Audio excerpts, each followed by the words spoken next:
سرکار دو عالم علیہ السلام نے فرمایا ایک آدمی نے 500 سال بغیر ریاکاری کے اللہ کی عبادت کی.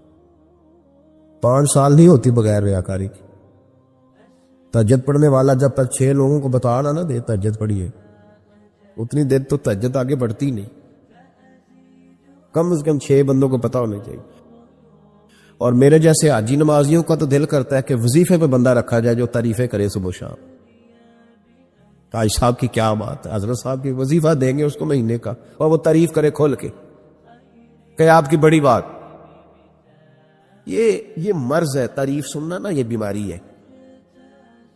حضور فرماتے ہیں یہی بندہ جب اللہ کے حضور کھڑا کیا جائے گا تو رب کریم اس سے کہے گا کہ چلو اس کو میرے فضل سے جنت میں لے جاؤ. تو عرض کرے گا مالک فضل تو ٹھیک ہے پر 500 سال لگائے میں نے. 500 سال جس نے لگائے، بول پڑا یا اللہ 500 سال لگائے اور تو کہتا ہے کہ اس کو میرے فضل سے لے جاؤ. تو رب کریم نے فرمایا چلو کوئی نہیں، پھر انصاف کر لیتے. الٹی آنکھ کی روشنی نکال کے ترازو کے ایک پلڑے میں رکھو اور 500 سال کی بغیر ریاکاری کی عبادت دوسرے پلڑے میں رکھو. کبھی اس مریض سے پوچھنا جس کو ڈاکٹر کہہ دیتا ہے کہ تیری آنکھ کا علاج نہیں ہو سکتا. بے بس ہوتے ہیں ڈاکٹر، جواب دے جاتا ہے شعور. پوچھ کبھی اس شخص کو، کہتے ہیں بس جناب اب آپ اپنی آنکھیں موجود ہونے کے باوجود آپ دیکھ نہیں سکتے، اتنی موٹی آنکھ لگی ہوئی ہے. لیکن روشنی اللہ چاہے تو دیتا ہے، نہ چاہے تو نہیں دیتا. ایک آنکھ کی روشنی ایک پلڑے میں رکھ لو اور دوسرے میں 500 سال کی عبادت رکھ دی. اللہ اکبر. تو رب کریم نے فرمایا اب تو لو. جب تولی تو وہ عبادت تھوڑی تھی اور ایک نعمت زیادہ تھی. اللہ نے فرمایا یہ تو بھئی اس کو تو 500 سال دیے تھے، یہ تو ایک نعمت کا شکر نہیں ادا کر سکا، پکڑو اس کو دوزخ میں ڈالو. ایک کر کے کیا آیا ہے، پکڑو جہنم میں ڈالو اس کو، لے چلو. ترمذی شریف کے لفظ ہے، نبی پاک نے ہمیں سمجھایا اور ایک جملے میں ساری بات ختم کر دی. حضور فرمانے لگے تو اللہ کی تھوڑے دیے ہوئے رزق پہ راضی ہو جا، وہ بھی تیری تھوڑی عبادت سے راضی ہو جائے گا. اور اگر تیرا پروگرام ہے نا لمبی چوڑی جائیدادوں کا تو پھر سجدے بھی لمبے کر، پھر لمبے کر میں تو بھی. یہ کیا بات ہوئی، آج اتنی دولت بڑھتی جاتی ہے، عبادت سکڑتی جاتی ہے، وقت ہی نہیں، ٹائم ہی نہیں. یہ بڑھا. پھر تو جب دوزخ میں جانے لگا نا تو پھر خیال آیا. تو حضور فرماتے استغفار کرنے لگا، کہنے لگا اللہ میں بھول گیا تھا، اللہ مجھے غلطی لگ گئی. استغفار کر رہا. تو جب اس نے استغفار کیا تو رب کریم تو پہلے ہی بڑا قبول کرنے والا ہے. یا اللہ میں بھول گیا تو فرمایا چلو جو استغفار کرے اسے تو میں ویسے ہی معاف کر دیا کرتا ہوں. ایک صحابی چڑیا کے بچے اٹھا کے لے آئے. وہ چڑیا شکایت لے کے آئی اور حضور کے کندھے پہ بیٹھ کر شکایت کرنے لگی کہ حضور آپ کے صحابی نے میرے بچے اٹھا لیے. بات تو چڑیا کے بچوں کی ہو رہی تھی نا. تو رسول کریم فرمانے لگے اس کے بچے چھوڑ دو. اور پھر حضور فرمانے لگے دیکھو یہ چڑیا اپنے بچوں سے کتنا پیار کرتی ہے. جب چڑیا اتنا پیار کرتی ہے تو رب اپنے بندوں سے کتنا پیار کرتا ہو. اللہ کتنی رحمت والا ہوگا. یعنی ہر بات میں رسول کریم نا، ہر بات میں اللہ کی رحمت کا ذکر. ایک جنگ کا موقع ہے تو صحابہ کرام علی رضوان فرماتے ہیں کہ دوران جنگ ایک عورت کا بچہ کھو گیا اور بچہ بھی دودھ پیتا تھا. دودھ پیتا بچہ کچھ دیر ملے نا تو ماں کی چھاتیوں میں دودھ جوش مارتا ہے. دودھ پیتا بچہ کھو گیا تو عورت دیوانوں کی طرح، مجذوبوں کی طرح بچہ تلاش کرتی. میرا بچہ، کبھی ادھر جاتی ہے کبھی ادھر جاتی ہے، ڈھونڈتی ہے، تلاش کرتی، پریشان ہوتی. میرے رسول کریم کی نظر پڑ گئی، حضور کی نظر رحمت ہو گئی. تو محبوب فرمانے لگے صحابہ بتاؤ اس کا بچہ ڈھونڈو. ایک صحابی کہنے لگے حضور مجھے پتا ہے کہاں ہے، ابھی ملوا دیتا ہوں. تو حضور نے فرمایا یہ اپنے بچے سے کتنا پیار کرتی. عرض کی حضور نہ کوئی ماپ سکتا ہے، نہ کوئی تول سکتا ہے، نہ کوئی اندازہ کر سکتا ہے. حضور کی آنکھوں میں آنسو آ گئے. فرمایا ذرا ایک بات تو بتاؤ. یا رسول اللہ پوچھئے. فرمایا اگر اس کا بچہ اسے مل جائے تو یہ اسے آگ میں ڈالے گی. تو صحابہ عرض کرنے لگے حضور ہو ہی نہیں سکتا. یہ تو گرم ہوا نہیں لگنے دے گی. تو حضور فرمانے لگے میرا رب اس سے بہت بڑھ کر اپنے بندوں سے محبت کرنے والا اور اس سے بہت بڑھ کر اپنے بندوں پہ رحم کرنے والا ہے. وہ بھی چاہتا نہیں کہ اس کے بندے جہنم میں جائیں.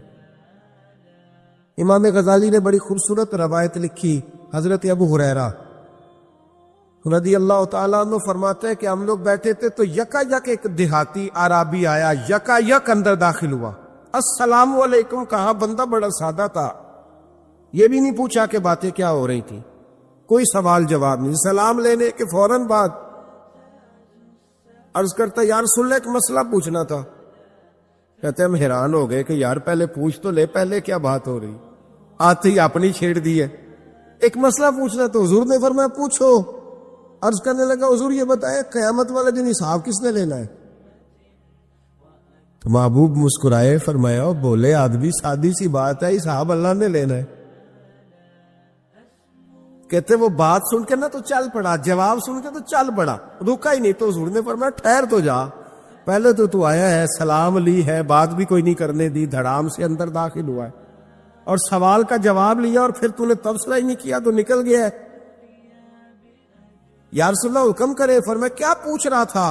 حضور پوچھا ہے کہ حساب کون لے گا. تو حضور فرمانے لگے میں نے بتایا اللہ لے گا. تو بولا کیوں نہیں؟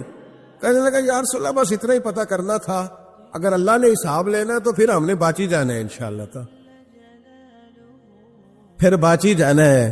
تو حضور فرمانے لگے کس طرح؟ کہنے لگا یا رسول اللہ جب وہ کریم غالب آئے گا نا, جب اس کا غلبہ آئے گا تو وہ بڑا قریب ہے, اس نے معاف ہی کرنا ہے, اس نے معاف ہی کرنا ہے, اس نے کرم ہی کرنا ہے. عدل کرے تے تھر تھر کمبل, عدل کرے تے پھر تھر تھر کمبل اچیاں شانہ والے, تے فضل کریں تے بخشے جاون میرے جائے منہ کالے. فرمایا اس نے معاف ہی کرنا ہے. حضرت ابو ہریرہ کہتے ہیں کہ حضور نے فرمایا ٹھیک ہے تو جا. وہ چلا گیا تو حضور رونے لگے. فرماتے ہم نے عرض کی حضور کیا ہوا؟ تو محبوب فرمانے لگے بندہ بڑا سادہ تھا پر بات بڑی کھری کر گیا ہے, بڑی کھری بات کر گیا ہے. کریم جب غالب ہوتا ہے تو معاف ہی فرماتا ہے. تو بھائی سادے لوگوں کو بھی پتا تھا کہ اللہ کی رحمت کی بات. ہمارے گھروں میں, ہماری گفتگو میں, ہمارا ایک دوسرے سے ملنا, ناراض نہ ہونا, مایوسی کی باتیں کرتے ہیں. مایوسی, میں انتظار میں ہوں, میں انتظار میں ہوں کہ کوئی بندہ مجھے ملے اور آ کے کہے میں بڑا راضی ہوں, بتائے اللہ کا شکر کیسے کر دیں. میں انتظار میں ہوں, اتنے سالوں میں مجھے بندہ کوئی نہیں ملا, جو ملا اس نے یہی کہا پریشان بڑا ہوں دعا کر دیں. بڑی اذیت ہے, سب سے زیادہ میں ہی تنگ ہوں. کچھ کرے, کوئی وظیفہ بتائے, کوئی تعویذ دے, کوئی ملے نا یار, کوئی ملے, کوئی کہے کہ الحمدللہ تعالی. اور میں نے تعلیم کے لیے صرف اور اظہار نعمت کے لیے, تشکر کے لیے کئی دفعہ آپ کے سامنے یہ کہا ہے کہ الحمدللہ جس طرح کے استاد مجھے ملے شاید کسی کو نہ ملے, اور میں نے اظہار تشکر کے طور پر کہا ہے پھر کس طرح کے شاگرد مجھے ملے ہیں اتنے اچھے فرما بردار شاید کسی کو نہ ملے, اور جس طرح کے سادے اور درویش ماں باپ اللہ نے مجھے عطا فرمائے.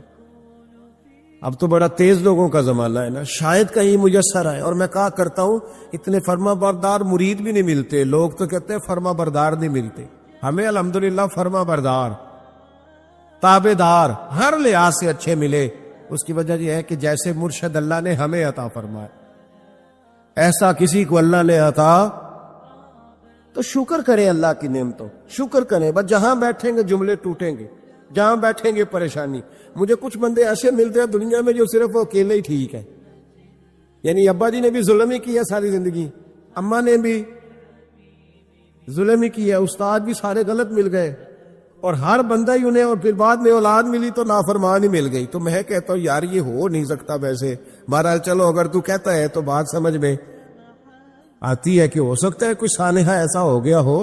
اللہ کی رحمت کی بات کریں. میرے نبی کریم علیہ السلام نے فرمایا بندہ سادہ تھا پر بات پتے کی کر گیا. یہاں تک لکھا امام صفوری نے کہ قیامت کے دن اللہ ایک بندے کے لیے دوزخ کا حکم دے گا. بندہ جہنم کی طرف جا رہا ہے, فرشتے زنجیریں ڈال کے کھینچ کر لے جا رہے ہیں. بندہ جا رہا ہے دوزخ کی طرف, فرشتے کھینچتے ہیں تو وہ پھر مڑ کے پیچھے دیکھتا ہے. توجہ ہے میری بات پر؟ ادھر دیکھنا ذرا. وہ کئی دفعہ کسی کو کھینچتے ہیں نا تو مڑ مڑ کے پیچھے دیکھتا ہے. چلو آپ کو سمجھاتا ہوں, سمجھ آ جائے گی. وہ جب سکول جانے کو دل نہیں نہ کرتا تھا جی, انتے سی لیکچر دینے نا اپنے بچیاں نو, اور بڑا 1.5 گھنٹے کا, بچے ناراض نہ ہو جائے. جب وہ کبھی جس نلائق کا سکول جانے کو دل ہے اور اس کو کھینچتے تھے تو وہ پلٹ پلٹ کے پیچھے جاتا نہیں. اسی طرح مدرسے میں بھی جب آتے ہیں تو کئی بچے ایسے ہوتے ہیں جو آتے نہیں تو کھینچ کھینچ کے نہیں لے جاتے کئی دفعہ. تو جب کھینچ کے فرشتے جہنم کی طرف لے جا رہے, کھینچتے ہیں تو پلٹ کے پھر پیچھے دیکھتا ہے, پھر فرشتے کھینچتے ہیں پھر پیچھے دیکھتا ہے, پھر فرشتے. ذرا نظارہ دیکھنا, دوزخ کو لے جا رہے, پلٹ پلٹ کے اللہ کی طرف دیکھتا ہے, دوزخ کا دروازہ آ گیا, پھر پیچھے دیکھ رہے ہیں. رب کریم نے فرمایا اسے واپس بلاؤ, رحمت دا دریا الہی, بلاؤ اسے واپس. واپس آیا, اللہ نے فرمایا بتا تو پلٹ پلٹ کے کیا دیکھتا تھا؟ ویسے اللہ کو نہیں پتا کیا دیکھ رہا ہے, کیا دیکھ رہا تھا. تو رو پڑا, عرض کرنے لگا مالک میرا یقین تھا کہ تو بڑا ہی کریم ہے, اللہ میرا ایمان تھا تو بڑا رحیم ہے, اللہ میرا ذہن تھا تو معاف کرنے والا ہے. جب فرشتے کھینچتے تھے نا تو شیطان مجھے کہتا تھا اب تو جہنم میں جائے گا, پر میرا یقین کہتا تھا نہیں رب نے معاف کر دینا ہے, اللہ نے معافی دے دینی ہے, بخشا جاؤں گا. پھر شیطان کہتا تھا جب فرشتے کھینچتے تھے, میں کہتا تھا نہیں معافی مل جائے گی. یا اللہ دوزخ کا دروازہ آ گیا پر میری امید نہیں ٹوٹی. اللہ دروازہ جہنم کا آ گیا پر میری امید نہیں ٹوٹی. اور جب میں نے آخری دفعہ پلٹ کے دیکھا تیری آواز آئی کہ واپس لاؤ, تو میرے اندر سے آواز آئی کہ لے بھئی تیرا یقین جیت گیا ہے, تیرا ایمان جیت گیا ہے, تیرے اندر کی روحانیت کامیاب ہو گئی. بندے اور رب کی باتیں ہو رہی ہیں تو فرشتے چپ کر کے کھڑے ہیں. تو رب نے فرمایا تم خاموش کھڑے ہو. عرض کی یا اللہ اب اس کا کرنا کیا ہے؟ فرمایا کرنا کیا ہے, جو میری رحمت کی اتنی زیادہ امید رکھے اسے جہنم میں ڈال دوں؟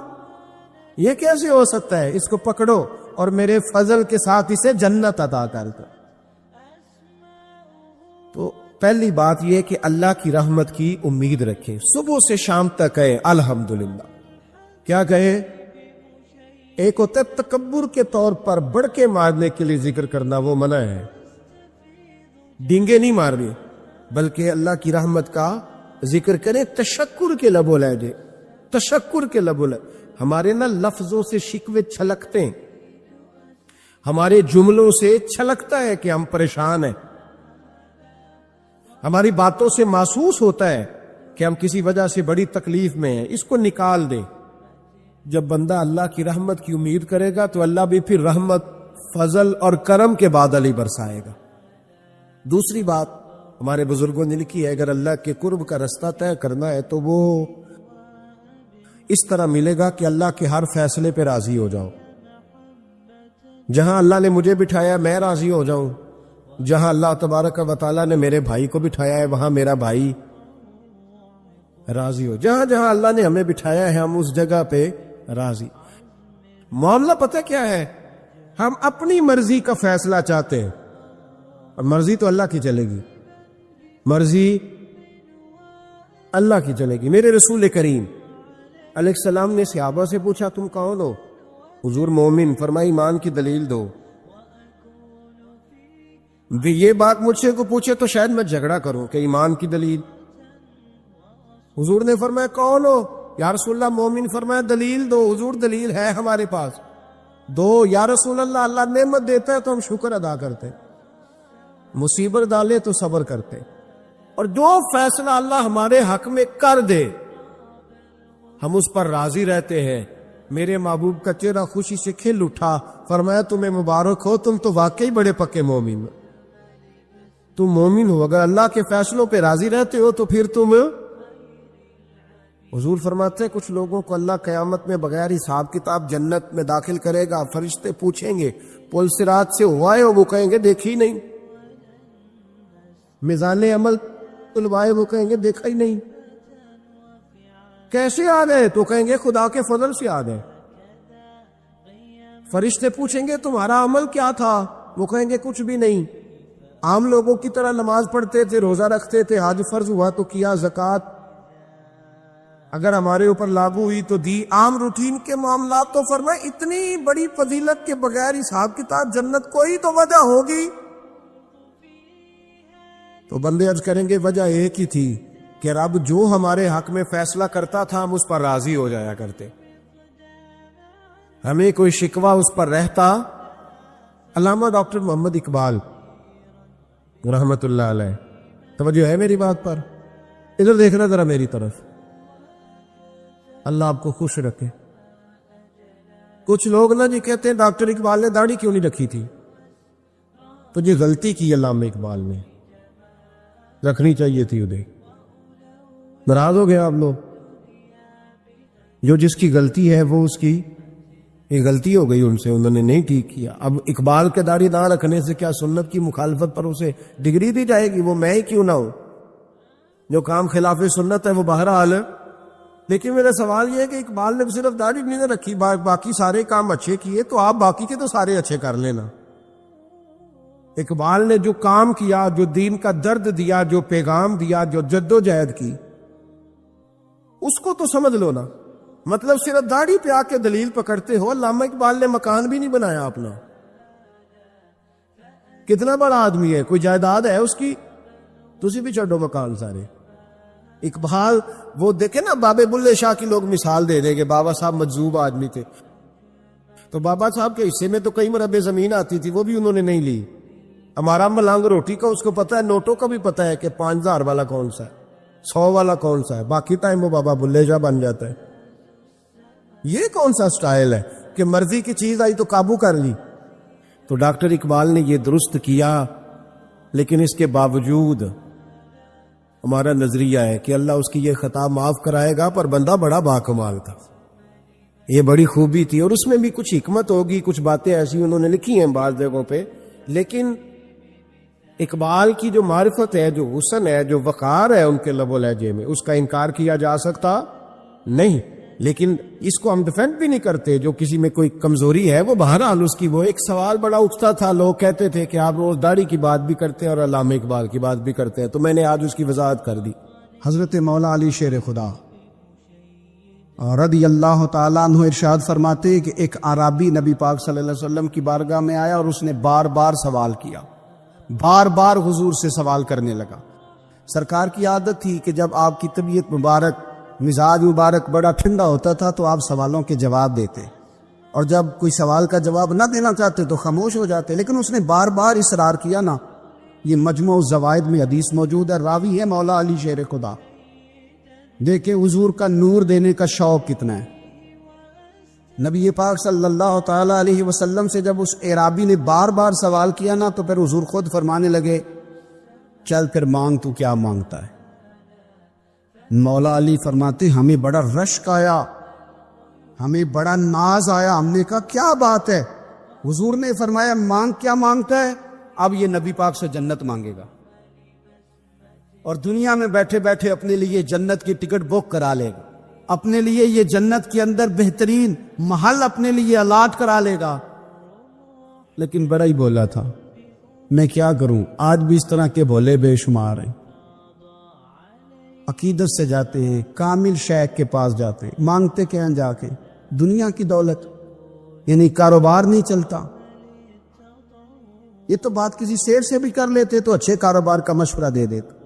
تم کسی درویش کے پاس گئے تھے تو اس سے مصطفیٰ کی نظر کرم مانگنی تھی، اس سے اللہ کی رحمت کا سوال کرنا، اس سے کہنا تھا کہ ایک خیر کی نظر ڈالی، انظرنا، یہ کہنا چاہیے تھا۔ یہاں کیا انداز ہے، عام دام برسرے مطلب۔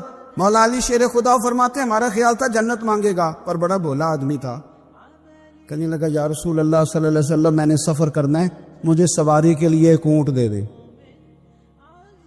تو حضرت علی فرماتے ہیں ہمیں اس نے سوال تو کیا، پر جو ہماری طبیعت تھی اس مطابق اس نے نہیں کیا، یعنی جس طرح کا دروازہ تھا اس طرح کی بھیک نہیں مانگی۔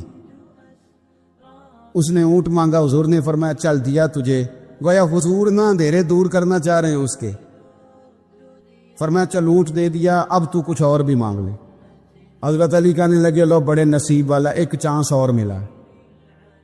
تو کہنے لگا حضور اس طرح کریں، جو اونٹ پر کجاوا باندھا جاتا ہے وہ بھی دے دے۔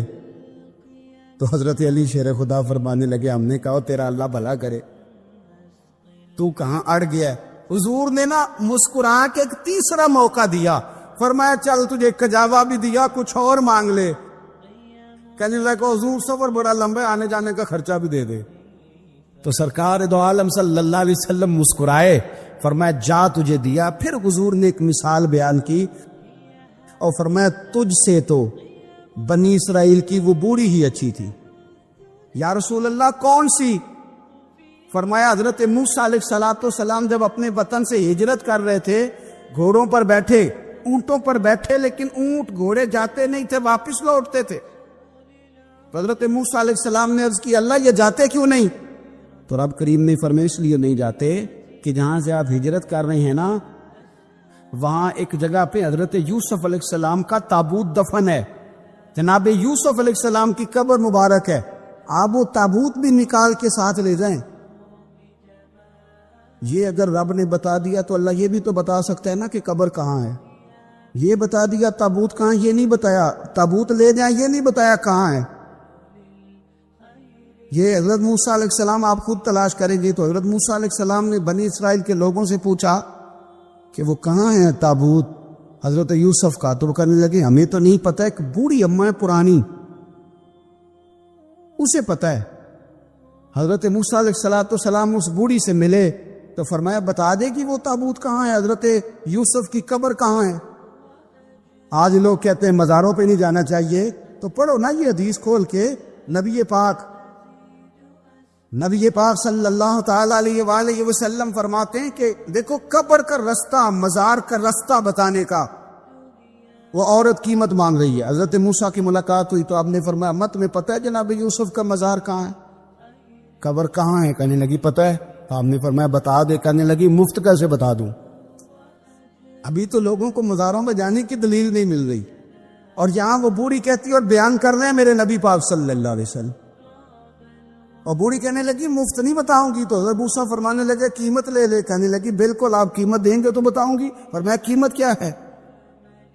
کہنے لگی قیمت یہ ہے کہ جنت میں مجھے بھی اس محلے میں مکان چاہیے جس میں حضرت موسیٰ علیہ السلام کا مکان ہو، اس محلے میں مجھے بھی مکان چاہیے، اسی درجے میں آپ کے ساتھ۔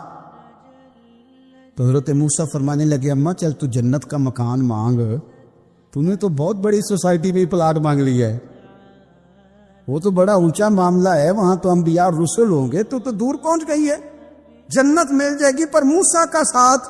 تو کہنے لگے جاؤ پھر میں میری ایڈریس بتاتی، پتا تو میرے پاس ہی ہے نا، اور کسی کو ہے پتا؟ تو حضور فرمانے لگے تجھ سے تو وہ بوڑھی اچھی تھی۔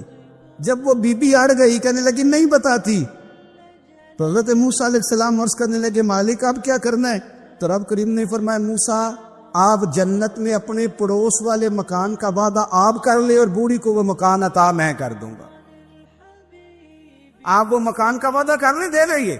حضرت موسیٰ نے وعدہ کیا، پھر بی بی نے پتہ بتایا حضرت یوسف کے مزار کا، اور پھر وہاں سے حضرت یوسف کا تابوت نکال کے لے گئے۔ حضور فرمانے لگے او بولے تو نے کیا مانگا؟ اونٹ، کجاوا، خرچہ؟ او کاش میں نے تجھے کہا تھا تو نے کچھ مانگا ہوتا۔ میرے رسول پاک اپنی امت کی توجہ دلاتے ہیں، حضور فرماتے ہیں تمہارے نبی کے پاس بڑا کچھ ہے، آؤ آؤ مانگ لو، اب تنگی یہ داماں پہ نہ جا، اور بھی کچھ مانگ ہے آج وہ مائل بات آ، اور بھی کچھ مانگ، نہ بحث میں الجھ آ، طلب کر مانگ۔ مانگا پھر بریلی کے امام نے، کہنے لگے ماہ مدینہ اپنی تجلی عطا کریں، یہ ڈلتی چاندنی تو پہر دو پہر کی ہے، مہربانی کریں یا رسول اللہ، ایک تجلی، ایک مہربانی کر دے۔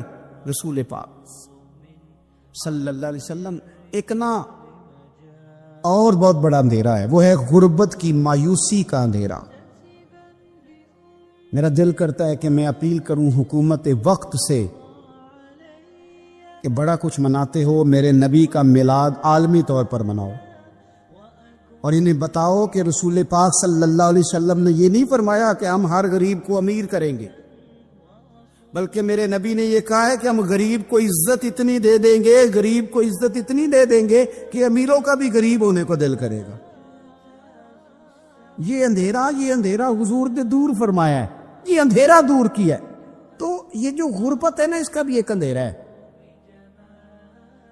اور یہ غریب مایوس پیچھے ایک ہوتے ہیں بے تکلف دوست۔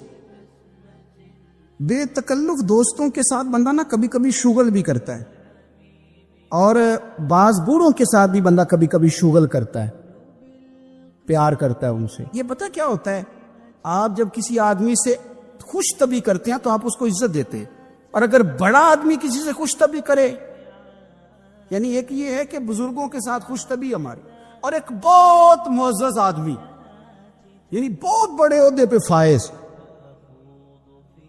اور وہ کبھی آیا دورے پہ اپنے ملک میں، وزیر اعظم، chief of army staff, chief justice, وہ بہت بڑا، اور اس کا ایک چھابڑی فروش دوست کھڑا ہے گلی میں، کپڑے اس کے مٹی سے بھرے ہوئے ہیں۔ اب وہ آیا، گلی سے گزرا، اور اس نے اپنے اس دوست کو جس نے امرود کی، سیب کی ریڑھی لگائی ہے، اس نے جا کے اس کو جناب زور سے بغل گیر ہوا، جپا ڈالا۔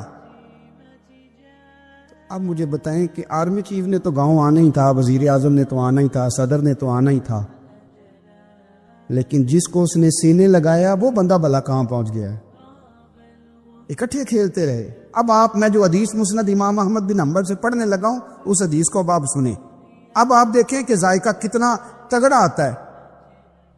مسند امام احمد بن حنبل میں حضرت انس بن مالک کہتے ہیں ایک ظاہر نام کے صحابی تھے، غریب آدمی تھا، تھوڑی سی ترکاریاں، تھوڑے سے پھل، تھوڑی سی سبزی گاؤں سے سر پہ رکھ کے لاتا۔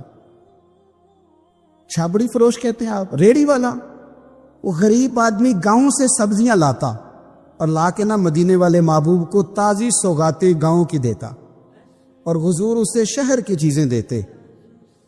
اور حضور پتہ کیا فرماتے؟ یعنی یہ غریب آدمی کو عزت دینے کا رنگ ہے۔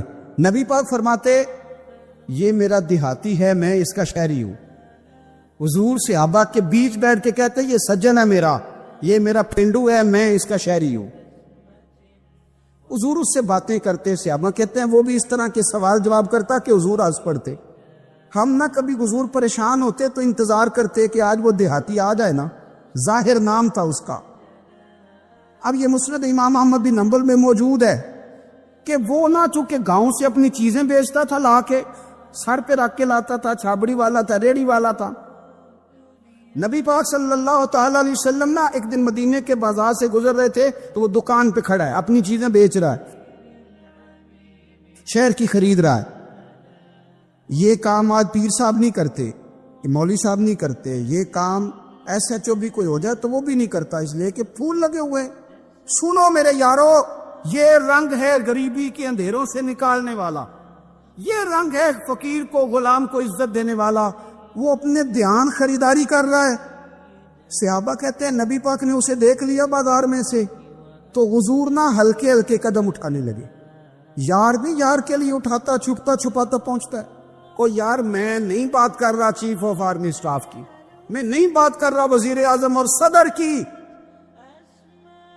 میں ملک کے صدر کی بات نہیں کر رہا، میں رسولوں کے امام کی بات کر رہا ہوں، میں رب کے نائب مطلق کی بات کر رہا ہوں۔ وہ فرشتے جن کا جلوہ دیکھنے کے لیے ترسیں اور اللہ کی بارگاہ میں عرض کریں کہ تیرا محبوب آ رہا ہے معراج پہ، تو 2 منٹ ملیں گے زیارت کے لیے؟ نبی صفیں باندھ کے مسجد اقصی میں انتظار کریں۔ او غریبوں، تمہیں جو روشنی مدینے والے رسول نے دی، تمہیں کوئی لیڈر نہیں دے سکتا۔ چپ کے حضور گئے، وہ ترکاریاں بیچ رہا ہے، چھابڑی والا، ریڑھی والا ہے، ریڑھی والا، ریلی والا، تو میرے بھائی کمال کر دیتے ہیں، وہاں پہنچا دیتے، اٹی والی یہ تیری خیر ہو گئے۔ او بھائی کیا انداز ہے! میرے رسول پاک نے نا پیچھے سے جا کے نا تو اس کی آنکھوں پہ ہاتھ رکھ دیا۔ یہ کام یار کرتے ہیں یاروں کے ساتھ، یہ سجن کرتے۔ اور میں یہ سمجھا ہوں کہ حضور نا تنہائی میں بڑا پیار کرتے تھے، جب وہ گھر میں حاضر ہوتا تھا، مسجد میں حاضر ہوتا تھا تو پیار کرتے تھے، آج سونے نے سوچا کہ میں اس یاری کا بازار میں اعلان کروں. آج لوگوں کو پتا چلے کہ میری غریب سے دوستی ہے تو یہ چھپی ہوئی نہیں، آج چوک میں بازار میں اعلان ہونا چاہیے کہ میرا یہ غریب چھابڑی والا سجن ہے. حضور نے آنکھوں پہ ہاتھ رکھا اور ہاتھ رکھ کے فرمایا پہچان بھلا میں کون ہوں؟ نہیں، اپنی بولی چ گل کرنے. حضور فرمایا بوجھ ہاں بھلا میں کون ہاں؟ او بوجھ ہاں بھلا میں کون ہاں؟ حضور صلی اللہ علیہ وسلم نے فرمایا بتا، قربان جائیں. حضرت انس کہتے یوں لگتا ہے کہ فرشتے جمع ہو گئے اس وادی میں. اس نے نا اپنی کمر پیچھے کی اور حضور کے علم نشرہ کے سینے سے رگڑنے لگا. کہنے لگا سوڑیا تو جس گلی سے گزرے تو خوشبو نہیں مجھے تیرا ایڈریس بتاتی. حضور خوشبو بتا رہی ہے، میرے رسول ہیں. نبی پاک صلی اللہ تعالی علیہ وسلم نے نا ایک اور خوش طبی کی، یار یار سے شغل کر ایک اور خوش طبی کی. نبی پاک رنگ کالا، غربت کا یہ عالم کے اپنے سر پہ رکھ کے سودے بیچتا ہے. قربان جاؤں، نبی پاک صلی اللہ علیہ وسلم خوش طبی نہیں کرتے خوش طبی لوگ ایک دوسرے سے. تو نبی پاک صلی اللہ علیہ وسلم نے بازو پکڑ کے کہا او بھائی میں نے یہ بندہ بیچنا ہے، کوئی خریدے گا؟ نرخ بازار محبت کا انوکھا ہو گیا، خود خریداروں میں شامل آ کے مولا ہو گیا، کوئی خریدے گا؟ حضرت انس کہتے ہیں ان باتوں پہ لوگ ہنس رہے تھے، مسکرا رہے تھے، لیکن پھر اس نے اس خریدنے کے جواب میں جو جملہ کہا تو سارے رو پڑے. نبی پاک نے جب کہا کوئی خریدے گا تو اس نے چہرہ پیچھے کیا، صرف چہرہ، رو کے کہنے لگا سونیا مجھے تو اپنا نام بھی نہیں لکھنا آتا، یہ تو بندہ نواز ہے تو کرم فرماتا ہے، مجھے تو نیڑے کوئی نہیں بٹھاتا، میرا نہ روپ ہے نہ رنگ ہے نہ شکل ہے نہ کوئی اور میرے پاس خوبی، مجھے کون خریدے گا؟ لوگ تو ملازم بھی رکھتے ہیں تو پڑھے لکھے اور سیانے رکھتے، مجھے کون خریدے گا؟ اب اس بات پر جب لوگ روئے تو میرے نبی پاک نے یوں پکڑا، وہ کہندے نہیں میں تیرا سجن ہوں، تینوں کوئی پرواہ نہیں. نبی پاک نے یوں کندھا پکڑا اور اس کا رخ ٹیرا اور پھر سینے سے لگایا، فرمایا چپ کر، یہ تو نہیں کیا کہا کہ مجھے کون خریدے گا؟ فرمایا تو رب رسول سے پیار کرتا ہے، بندوں کی نظر میں تیری قدر ہو نہ ہو، میرے رب کی نظر میں تیری بڑی قیمت ہے، بڑی قدر و قیمت ہے، بڑی قدر. جب تک بکے نہ تھے کوئی پوچھنا نہ تھا، تو نے تو خرید کر ہمیں انمول ہی کر دیا. حضرت عمر کے زمانے میں نا ایک نوجوان تھا، نیک تھا، مسجد جایا کرتا تھا رات کو. تو مسجد جا رہا تھا تو رستے میں ایک عورت نے دعوت گناہ دی، ابن عساکر نے اس کو لکھا ہے. تو نوجوان تھا، خواہشات تھی، کچھ طبیعت مائل ہو گئی. ابھی ادھر جا ہی رہا تھا کہ کسی نے آیت پڑھ دی والی من خاف مقام ربی جنتان، جو رب کے سامنے کھڑے ہونے سے ڈرے گا اللہ 2 جنتیں دے گا. واقعی ڈر گیا، وہ واقعی ڈر گیا، اتنا ڈرا کہ بے ہوش ہو کے گر پڑا. بیماری سے لوگ بے ہوش ہوتے ہیں، پیسے ڈوب گئے بے ہوش ہوتے ہیں، بچے کے غم میں بے ہوش ہوتے ہیں. سچ بتاؤ کبھی خوف خدا سے بھی بے ہوش ہوتا کوئی دیکھا ہے؟ ہمارے ہاں تو روز مرہ ہی نہیں ہے بھائی، اور بڑی باتیں ہیں بے ہوش ہونے کی، ڈرنے کی، غش کھانے کی. بے ہوش ہو کے گر پڑا. بوڑھے باپ کو کسی نے بتایا بچہ بے ہوش پڑا ہے، اٹھا کے گھر لائے، گھر لا کے کہا بیٹا کیا ہوا؟ نوجوان ہے، چڑھتی جوانی ہے پر پاکیزہ بڑی ہے. کہنے لگا ابا جی گناہ کی طرف چلا گیا تھا پر میں نے آیت سن لی جو اللہ کے سامنے کھڑے ہونے سے ڈرے گا رب 2 جنتیں دے گا. میں ڈر گیا تھا، رب واقعی 2 جنتیں دے گا.